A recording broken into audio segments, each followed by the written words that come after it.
Hello and welcome to Storical.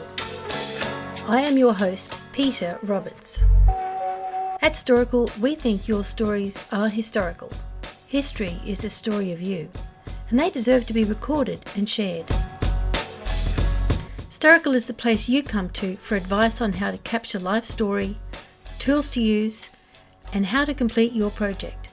Listen to experts, memoir writers, and product reviews.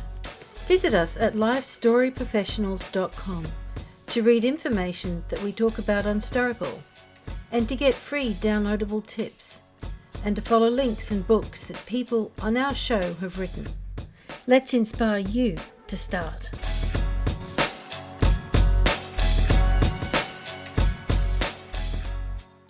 Hello and welcome to episode 25 of Storical. Today I speak with Nica Waters, who is a teacher, sailor, and a writer of memoir. She takes us on a journey today of how she started writing memoir, why her grandmother is involved, and her takeaway for what memoir writing means to her. I hope you enjoy. Nica, thank you very much for being on Storical today. I'm really excited to speak with you. I think it's a wonderful topic and a great thing for people to know about. Cool. So Nica, tell us about yourself. Where are you from? I live in Charlottesville, Virginia, with my husband and my two children. Currently, our oldest is heading off to college in the fall, and our youngest will be a senior in high school. So for now, we're in Charlottesville, Virginia, and then our thought is to move to somewhere closer to the water to be on our sailboat once we don't have children in the house anymore. So there's two sailors in the family, is there? Yes.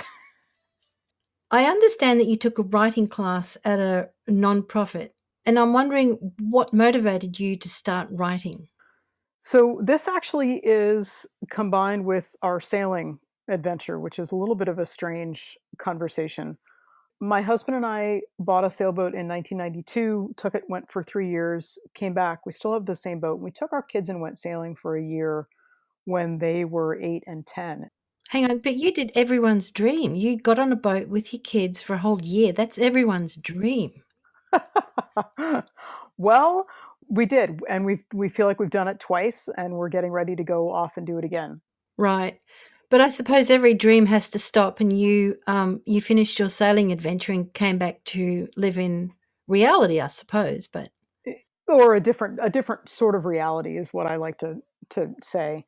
But I wanted to write a little bit about what we had gone through and what our life had been like sailing, because a number of people do ask that question.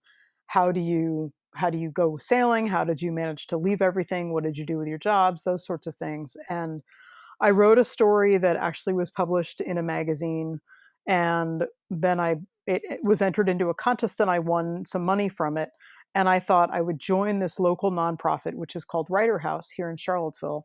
And I wanted to join Writer House to be surrounded by a community of writers. And one of the things that I had access to was access to classes. And there is an incredible teacher named Jay Varner who teaches a number of what he calls creative nonfiction, which is memoir, basically classes.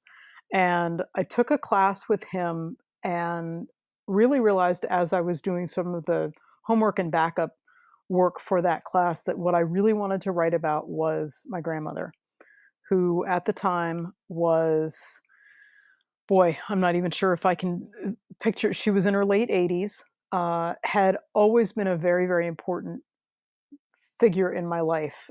She took me to my first political protest, taught me how to cook, taught me the importance of just sitting down and speaking and hearing and listening to family over food. And that's something that I hold near and dear to my heart still today. so is your grandmother, did she live in the same town that you lived in? Did you grow up with her? My family and I grew up overseas. My dad worked for a chemical company, and so we lived in Brazil and Venezuela and Hong Kong. But whenever we came back to the States, we would come back to Vermont and to the little town where actually both my grandmothers lived, in this small town in southern Vermont. So I would see her once a year when we came back for home leave, and we would spend weeks. And was she your father's mother or your mother's mother? She's my father's mother. She was my father's mother. Uh-huh. And at this point, my other grandmother, when we got back from sailing, my other grandmother passed away in the mid 1990s. So Marge is what I call my grandmother. Was sort of the one remaining older generation that I had to connect with. Uh-huh. I started to write this memoir, and it started as centered around a basket of photographs. My grandmother has Marge always in her house always had just a basket of photographs. It wasn't a photo album, it wasn't anything organized. It was just a basket of photos, and you could go through it and find all these incredible photos from way back. And when you would go through and find one that you could remember who it was on the front, you'd scribble on the back what it was and who it was and where you thought it had taken place. And so there were a few of those that got crossed out and added to. So there's a little bit of a family history in there as well. Mm-hmm. And some pictures of houses and pictures of people who we knew now. And then you could find a really interesting one and have a great conversation about what that photograph represented and who was in it. So when people took new pictures, would the new pictures be added to the pile? Yes, and so you could have pictures from when my father was a child next to pictures of my son when he was a child, and it would just depend. Sometimes people would go through and try to organize the basket a little bit, but they'd all get put back in the basket, and you could go through them and find them in different ways, shapes, and forms, which was fabulous.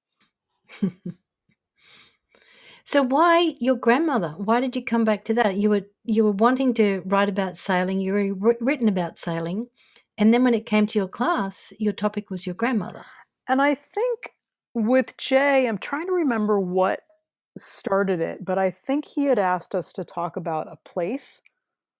And what came back was my grandmother's kitchen.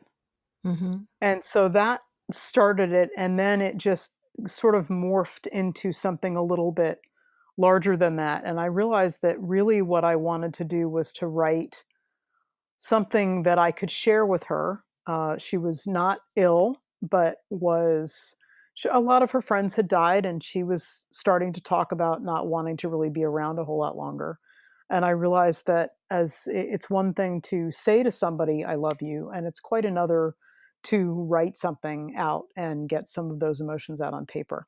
Mm-hmm. And so I started to work on a piece that, as you may imagine, took a few different forms.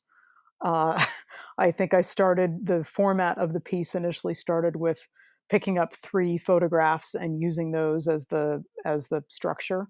By the end of it, I'm not even sure the photographs were that much a part of it in terms of the basket. That was how I started the whole thing.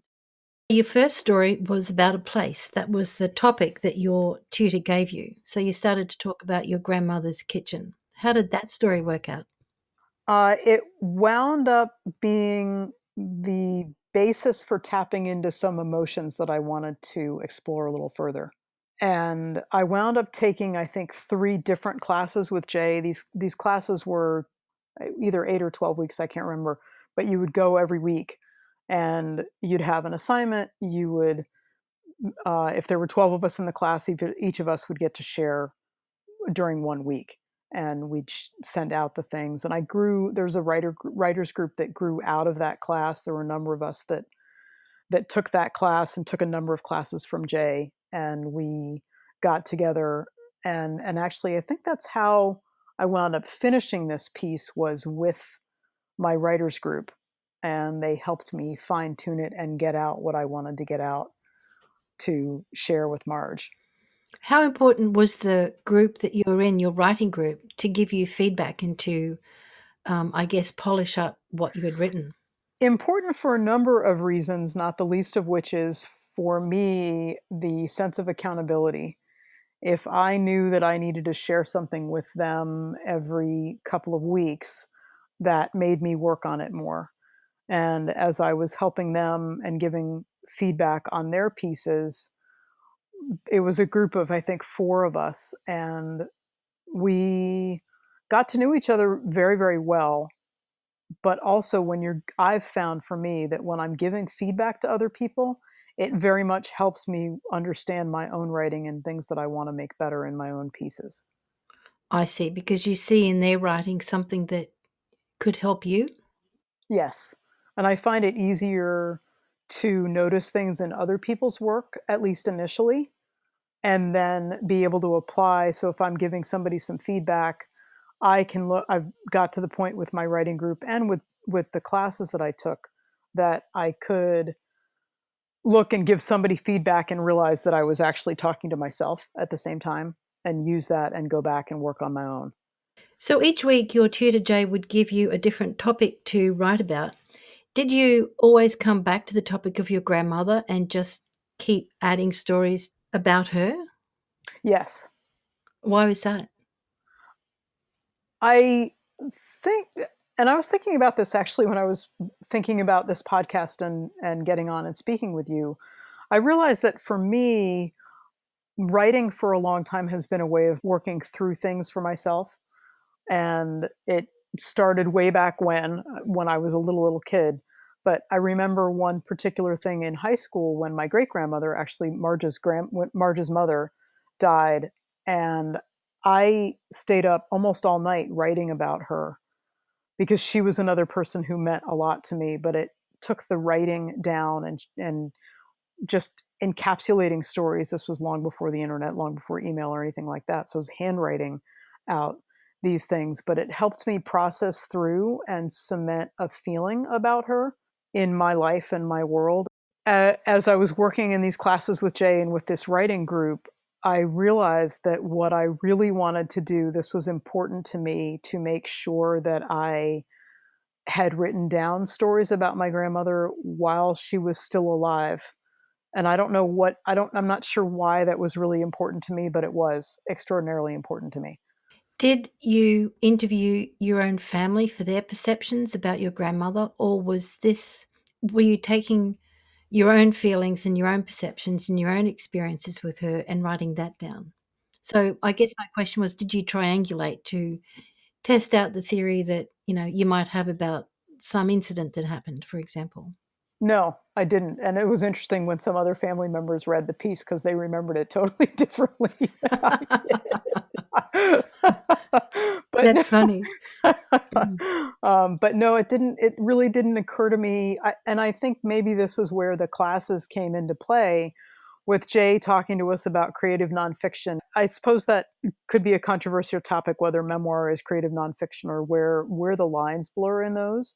But what I really remember getting so much out of Jay's classes was the thought that the emotion is the truth that you're bringing out. And the specific details sometimes are not as important as the emotion that you're getting across and that you're tapping into as a writer. So each week you got to focus on your emotions that you had surrounding your grandmother. Yes. Yeah. And the stories were all different? They were all different. And some of it was that at this point I was starting to go through pictures that I had of her that were not in a basket, they were on my computer. And I was just flipping through pictures, and something would spur a memory and spur something that I wanted to write about. So the stories may be a way of triangulating how I felt about her. So what did the stories include? What did you write about her? It's funny, as you're asking this question, I'm seeing pictures in my mind that are not up on my computer as I'm talking to you. But I remember a more recent experience that I had sitting at the table at some family gathering or another, and her speaking with my son, who had to have been 10 years old at the time. And she was having a very serious political discussion with him. And the two of them sitting looking very intently at each other. So that was something that I wrote about, the relationship that she was able to look you straight in the eye and you felt like you were heard and you were the only thing she was paying any attention to. Mm, And so that was one story. that sounds pretty special. I am forever grateful that both my children had a chance to get to know her before she passed. Mm. Absolutely. S- So you wrote a lot of stories about her. Now, what did you do with those stories? Did you share them with your grandmother? I put it together into a about a 20-page long piece that I can't remember what the word count was at this point. I wrote and polished and rewrote. I think I joke with my students. I'm a teacher, and I joke with my students. when they are complaining about doing a second or a third draft of a piece that they're writing. And I said, when I wrote this piece about my grandmother and for my grandmother, there were 42 different drafts of it. I wrote it as a complete larger piece. And I did share that with her before she died, which was incredible. And then after she died, the ending changed. And the wrap up, the final piece of it was put in place after she died. Oh, I see. So did you, when you presented it to her, did you read it to her or did you let her read it on her own? I let her read it on her own. Okay. And then you went back to visit her, I did, yes. and what was said? I don't even remember. I remember her holding it, and I remember her just reaching out with her hand and holding my hand Hmm. and giving it a squeeze. So it sounds like she was pretty touched.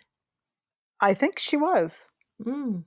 I think she was. And I guess I was nervous enough about not that I thought she has never been the kind of person who would make me feel bad about sharing emotions or anything like that. But I think it was too close for me to talk to her about it. Because one of the scenes in there was a time not too long before she died. It must have been maybe a year and a half before she died. And I remember being in the kitchen with her at the lake house, and she just looked at me and she said, Nica, I want to die. And it was really hard to hear. But I also I could understand that. So I think I didn't trust myself not to cry talking to her about what I had shared with her. That scene was in the piece. Mm. And obviously in that scene was your reaction to her saying that. Yep. Your thoughts about what it would mean for her to pass. Hmm. Mm. Did other members of the family read your piece? Yes. Some other family members have read my piece. Uh-huh. And tell me their feedback. You mentioned already that they saw things differently. I had a couple of people who really are encouraging me or did encourage me to try to send it out to places to get published, because they thought it was a powerful piece that just spoke to family and spoke to love and different ways that can be shown. Mhm. I shopped it at a couple places, but I didn't spend a lot of time working on getting it published. It doesn't sound like that's the reason you wrote it, though. That's not the reason that I wrote it.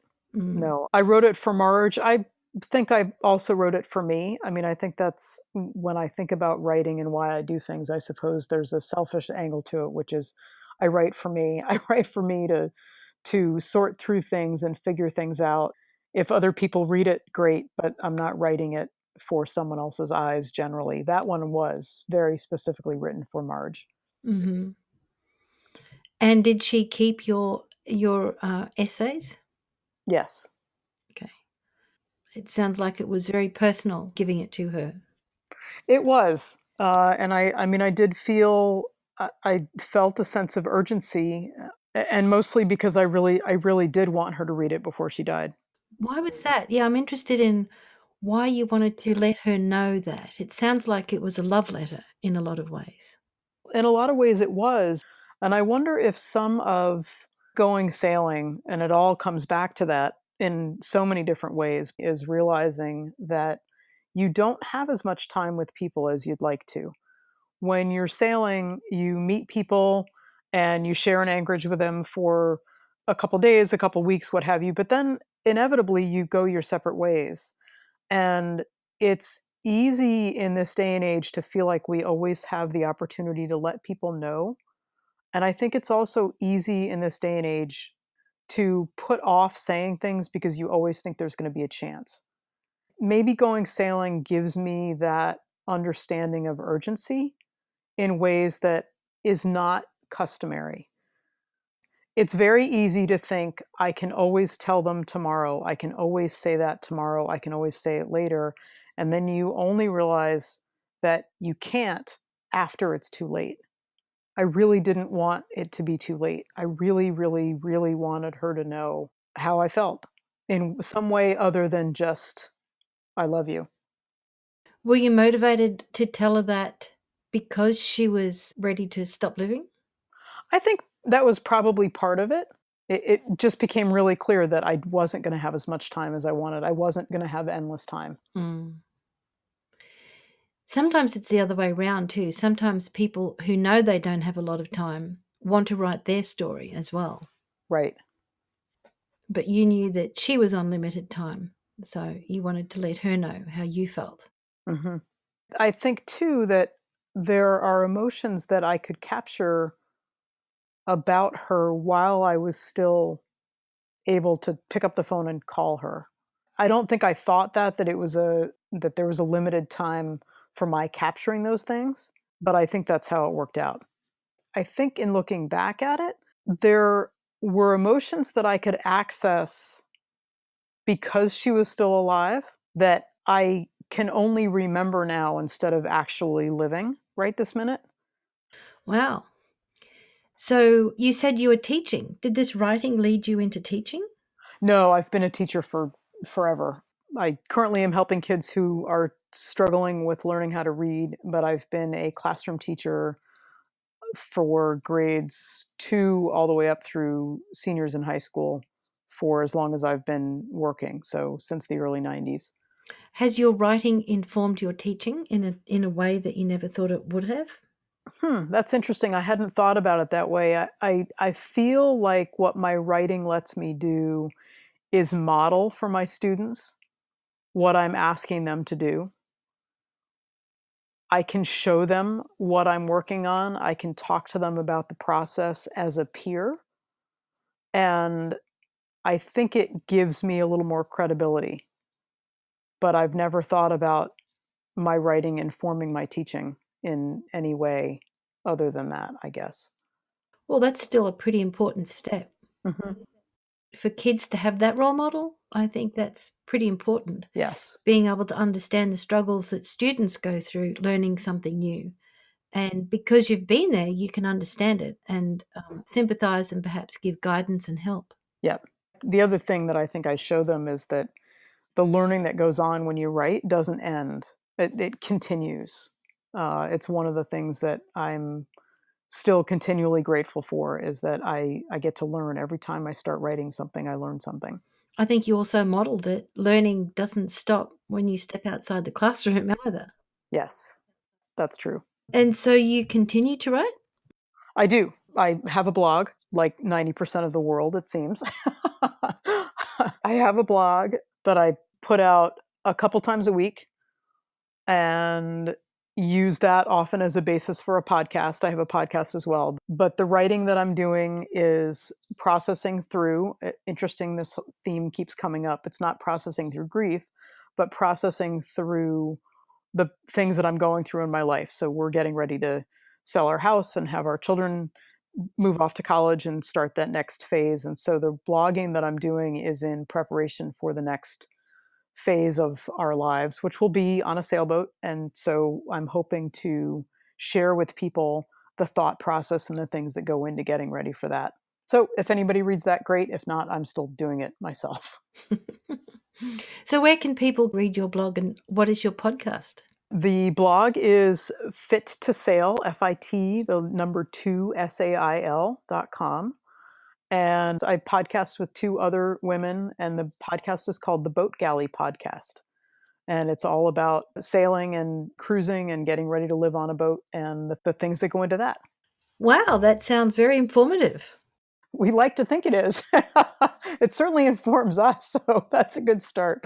You strike me that as a person who uses writing as a way to reflect on your life. You said you use it to help you make sense of where you are and what you're going through. Yes. And I'm wondering why it's writing and not some other medium. Why do you think you're attracted to writing about it? I have always loved to write. My mother had kept lots of my school books from when I was a small child, and there are some books in there, some stories in there from when I was 5 and 6 years old. And I've always written. It's funny, up until recently, I always thought that the only real writers were fiction writers. I realize that there's so much real life in writing about real life, which sounds a little bizarre.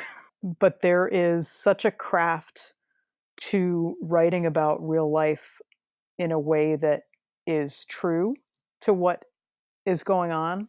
Real life is better than fiction to me. How do you remember the details of incidents that took place, or is that not what you focus on? How do you remember those things? For me, and I think this comes back to the class that I took and the permission that I got kind of from Jay when he would talk to us about these details that we remember. And the thing is, we'll remember details of an incident, but if you talk to somebody else who was there, they may remember just as vividly details that are completely different than the ones that you remember. And I tend to focus on the feeling and the emotion that's there. And if I have a picture in my mind, I try to write about that, but getting at it from the emotional piece. But I don't get that bent out of shape if I am remembering a yellow flower, but somebody else remembered it as a pink flower. I will create as many details as I need to, as I can remember, but I don't get bent out of shape if they're absolutely perhaps the only true one. Well, that sounds it's a very practical approach to writing too, isn't it? I think it has to be for me. Now, if I were a journalist and trying to get things out, I would definitely want to make sure that as many facts could be triangulated, is a great way to put it. But I'm not a journalist.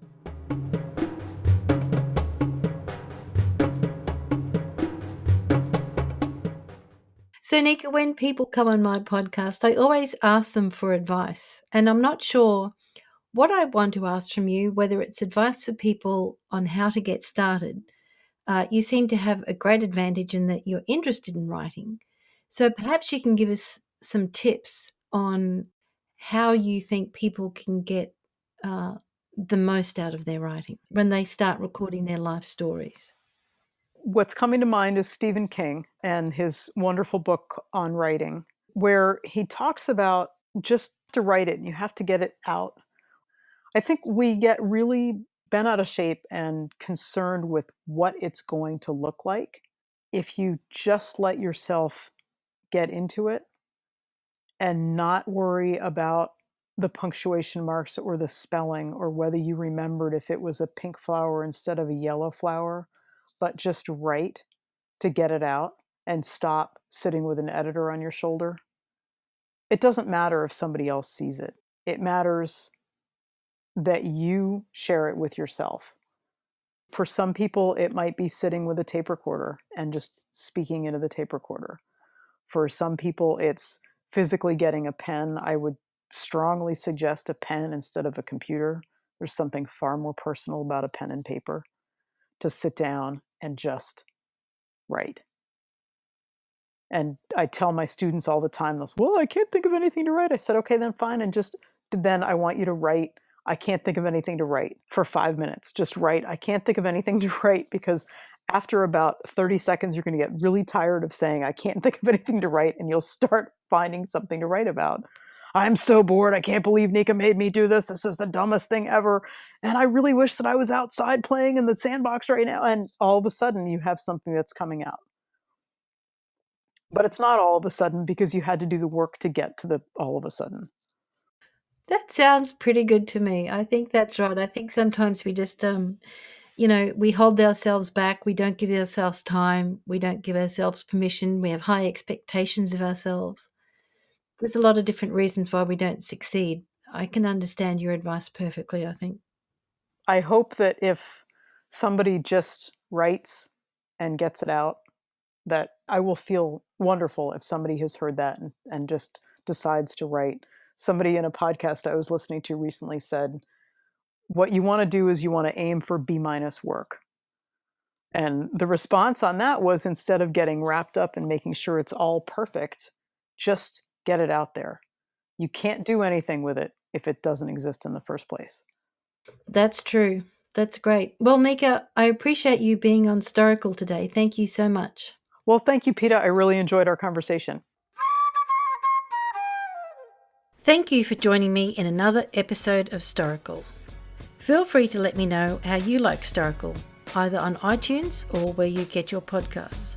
Or you can email me, Peter, P-E-T-A, at Storycal, STORYICAL.com. Come to our website at lifestoryprofessionals.com to get more information about the episode you heard today. The website has free downloadable tips and links and books that people on our show have written. May Historical inspire you to story the historical, because it's never too soon to get started, but often it can be too late.